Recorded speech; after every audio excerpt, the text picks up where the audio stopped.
Hello everyone, myself Dr. Harshini, Associate Professor SJBIT. This is my 14th video on strategic management, Module 3 strategic formulation. Last video under Module 3 strategic formulation.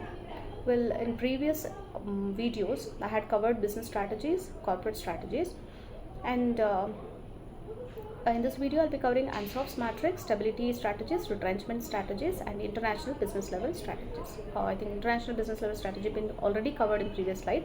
So I'll be concentrating on Ansoff's matrix, BCG matrix, stability strategies, retrenchment strategies, and in that turnaround, divestment and liquidation. Alright, so regarding Ansoff matrix, the Ansoff model is a matrix that helps marketing leaders identify business growth opportunities for their market strategies in a challenging market. Also referred to as the Ansoff matrix due to its grid format, the Ansoff model helps marketers identify opportunities to grow revenues for a business through developing new products and services or tapping into new markets. So it's sometimes known as product market matrix instead of Ansoff matrix. Well, the Ansoff model's focus on growth means that it's one of the most widely used marketing models. It's used to evaluate opportunities for companies to increase their sales through showing alternative combinations for new markets, that is customer segment and geographical locations, against products and service, offering 4 strategies. Let me show you the grid. This is the Ansoff matrix, which consists of markets and products and services. Under market, we have existing and new market. Under products and service, we have existing products and new markets. And accordingly, the grid consists of market development, diversification, market penetration, and product development. So it's clear from the matrix here as to what are the situations that they will be falling, companies will be falling in with the new or existing markets and with the existing or new products and services. Well, let me take one by one. Let me take market penetration matrix, market penetration strategy. As you can see, it falls in the grid between existing markets and existing products. So what does it mean? Well, market penetration is the least risky since it leverages many of the firm's existing resources and capabilities. In a growing market, simply maintaining market share will result in growth, and there may exist opportunities to increase market share if competitors reach capacity limits. However, market penetration has limits, and once the market approaches saturation, another strategy must be pursued if the firm is to continue to grow.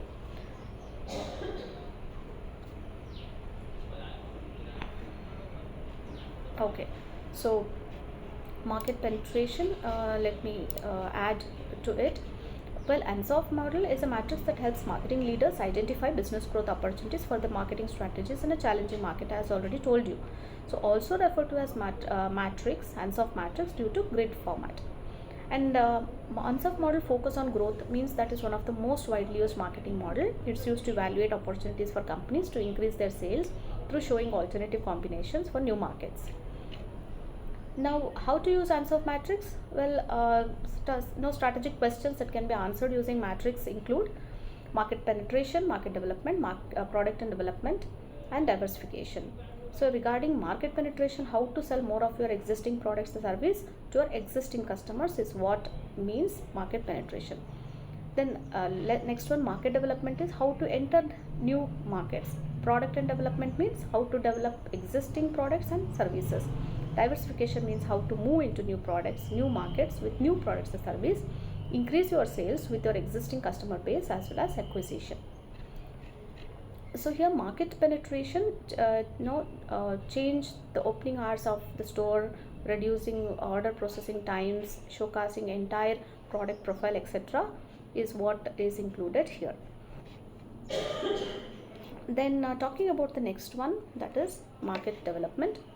Market development does the research on market share in existing sector, backup potential demand for us to consider whether to enter the new markets or not.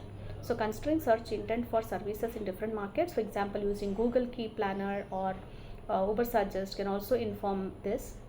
So can companies support this with existing resources is what have to be looked in the market development.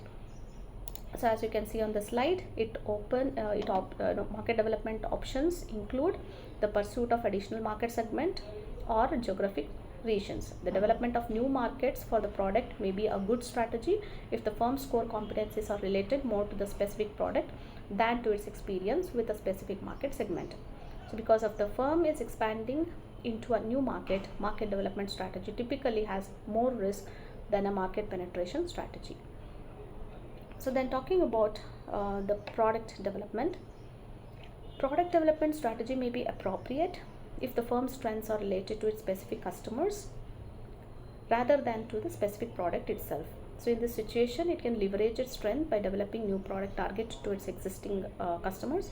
Similarly, in case of new market development, new product development carries more risk than simply attempting to increase market share. And again, we develop new products perhaps using cheaper manufacturing, improved quality, updating package. Again, market research to ask potential customers and influencers for feedback can help here. And then talking about the diversification, assess expertise, we have to technically know how. So can we move into a new market with a new product offer using skills in the business? So do we have a strong management team to support this? So these are few of the things that we should be looking into. And an author, Raynor, offers customers discount if the follow car hire with Hertz car rental. So here diversification into related business, unrelated business, upstream integration with suppliers, downstream integration with intermediaries comes under this.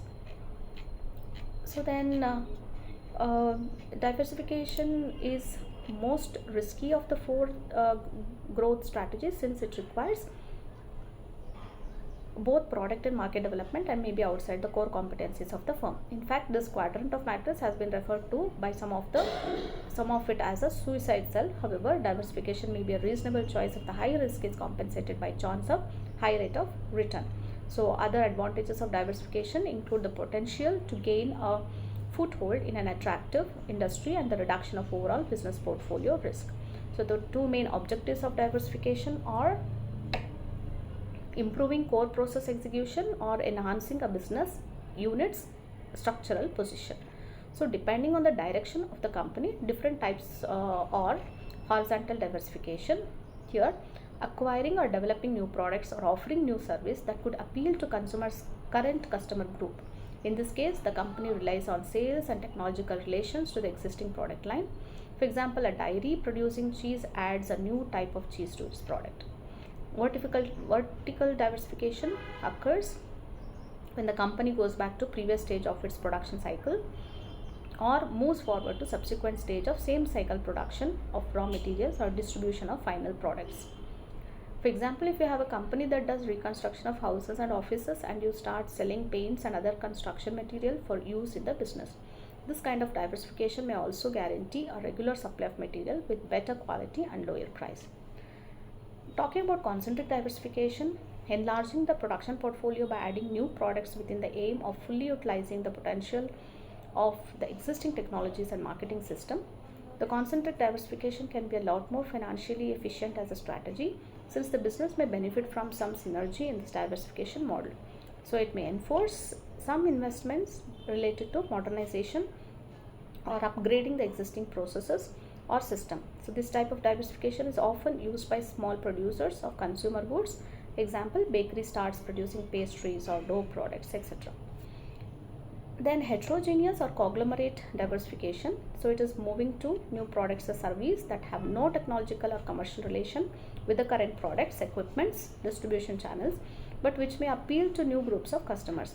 The major motive behind this kind of diversification is the high return on investment in the new industry. Furthermore, the decision to go for this kind of diversification can lead to additional opportunities indirectly related to further developing the main company business, access to new technologies, opportunities for strategic partnership, etc. Coming to the corporate diversification, it involves production of unrelated but definitely profitable goods. It's often tied to large investment where they may also be high returns.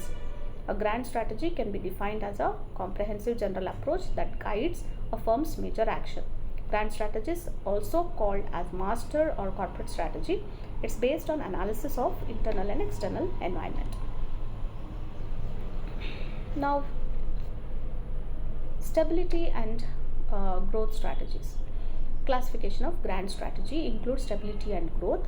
Stability means a firm having strategic advantage in the present business and market does not opt for other strategy and prefers stability. This strategy involves low risk. To gain competitive advantage, it follows this strategy.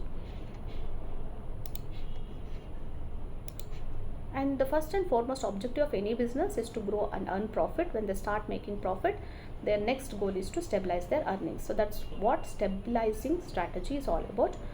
So it is the business strategy of any corporation that focus on maintaining the growth, earning, current market position of the company.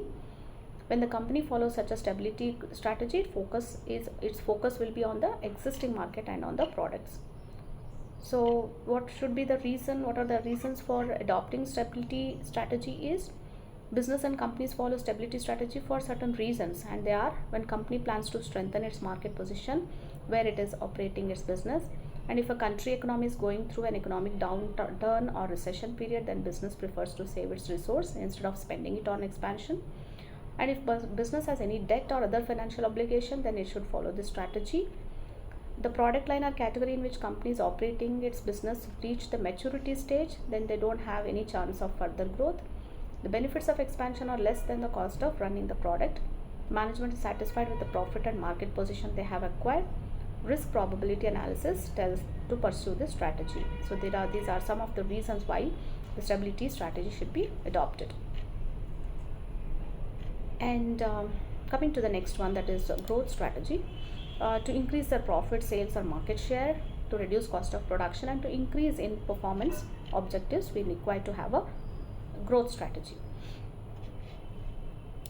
To be more elaborate on the growth strategy, it's something that all business and companies want. When we say growth strategy, it is not just a plug that gives you immediate results. It's a process of creating a team and organizing mindset. So growth strategy is a set of actions and plans that make a company expand its market share than before. It's completely opposite to the notion that growth does not focus on short-term earnings. Its focus is on long-term goals. A successful growth strategy is an integration of product management, design, leadership, marketing and engineering. It's important to remember that the growth strategy would only work if we implement it in the entire organization. So there are certain growth types are there in growth strategy. Market penetration strategy is about developing uniqueness about product or service that offering through price differentiation. And there's one more type of growth strategy, that is market expansion. Market expansion allows us to grab the market share of completely new and different market. And we have product development strategy. Product development strategy means improving our product or service in order to meet the expectations of customers. And we have diversification strategy, which means introducing a new product or service in an unexplored market, and it's highly risky strategy because it involves marketing of new product or service in a completely new market. So different types of diversification includes horizontal, vertical, concentric, conglomerative. That's about growth strategy. Now talking about the next concept, that is retrenchment strategies. Well, retrenchment is a short-run renewal strategy designed to overcome organizational weaknesses that are contributing to deteriorating performance. It's meant to replenish and revitalize the organizational resources and capabilities so that the organization can regain its competitiveness. Retrenchment may be thought as a minor surgery to correct a problem. Managers often try to minimize treatment, first cost cutting or a small layoff, hoping that nothing more painful will be needed to turn the firms around. When performance measures reveals more serious situation, more drastic action can be taken to restore the performance. So retrenchment strategies call for two primary actions. One is cost cutting and second one is restructuring. Well, cost cutting and restructuring, one or both of these tools will be employed more extensively in turnaround situations. Both the problems are deeper there than in retrenchment situation. Cost cutting program should be preceded by careful thoughts and analysis. Rarely it is is it wise to use a simplistic across the broad cost cutting program. So if cost cutting is a part of strategy implementation, then plan of implementation should clearly specify how it will be applied across the organization. And regarding restructuring, it's a corporate management term for the act of partially dismantling and reorganizing company for the purpose of making it more efficient and therefore more profitable. It generally involves selling off portions of the company and making severe staff reductions. Restructuring is often done as part of bankruptcy or takeover by another firm, particularly a leveraged buyout by a private equity firm, and may also be done by the new CEO hired specially to make the difficult and controversial decisions required to save or reposition the company. And yeah, so retrenchment strategy, to again throw some more view on, includes it's adopted when the organization aims at reducing it one or more business operations with a view to cut expenses and reach more stable financial position. So yes, already discussed about retrenchment. Now I'll go back to turnaround strategy. Well, regarding turnaround strategy, it means to convert, to change, or transform a loss making company into a profit making company, as simple as it is. So, turnaround strategy is applicable to loss making business unit. It's act of making a company profitable again. As it's rightly said, health is wealth. When the business firm is healthy, then only it can be wealthy. An investigation of root cause of failure and long term programs are essential to revitalize the organization. Turnaround strategy is a revival measure for overcoming the problem of industrial sickness. It's a strategy to convert a loss-making industrial unit to profitable one. So it's a restructuring process that converts a loss-making company to a profitable one. It brings the industrial unit to its original position and stabilizes its performance. So implementation plays an important role in turnaround management. The success of turnaround strategy depends on commitment of the top level management. So these are some of the approaches of turnaround strategy: surgical strategy, non-surgical strategy.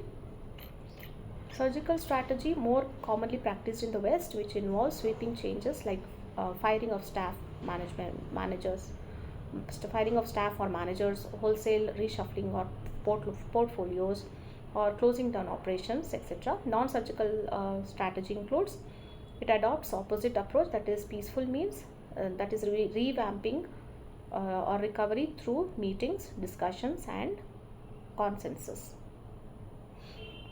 Now, this is the final concept under this module 4, and that is a very important concept which is called as BCG matrix. Well, BCG matrix, the Boston Consulting Group's growth share matrix. So Boston Consulting Group BCG matrix is a tool to evaluate a company's position in terms of its product portfolio. BCG growth matrix considers two variables, namely market growth rate and relative market share. So this technique is particularly useful for multi-divisional or multi-product companies. This division of products comprise the organization called business portfolio. The matrix was popularized by the use of symbols mainly representing animals such as dogs, question mark, star, and cash cow, as you can see on the slide.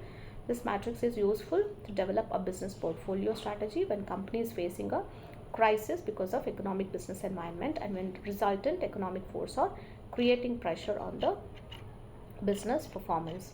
So you can see here all these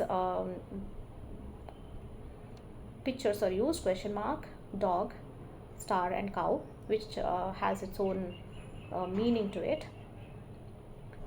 So let me explain that. Economic environment of business will create different impact on various business portfolio of company. Therefore, in BCG matrix, this is one again grid or a format. You can see growth share matrix or BCG matrix. Yeah, so here BCG matrix, the product or business portfolio is broadly classified into four, that is stars, high performers with lower cash flow, cash cows, higher cash flow with lower market growth, question mark, indecision state and can be a star or a dog in future, whereas dogs denote non-performing unit. Let me repeat. BCG matrix helps to understand impact of crisis related to economic development and create a base to design a strategy for a business. Here stars means are net users of resource. Star needs a good deal of investment support as it operates in a high growth market. It normally does not bring in immediate profits but holds out great potential for the future. Question mark are two net users of resources, but unlike the stars, their future is uncertain. In addition, they are in a high risk category, while stars are in the medium risk category. Cash cows, they are net generators of resources. A cash cow brings a lot of cash to the company. It does not need heavy investment. Being in a low growth market, expansion possibility and hence investment needs a cash cow would be minimal. It also brings in high profit. And finally, dog, being business with weak market share in low growth market, are generally a drag on the company and its resource. They're actually cash traps for the company. So this is about BCG matrix. So here there are examples I've given. BCG matrix of Coca-Cola, you can see here. This is the BCG matrix of Coca-Cola, and there's of Samsung. So you can identify which is cash, which is a cash cow, which is dog, or which is question mark, or which is a star product here. And this is of Apple. This is of McDonald's. So like this you can keep looking for the BCG matrix of different brands and different companies. So well, this is the last video of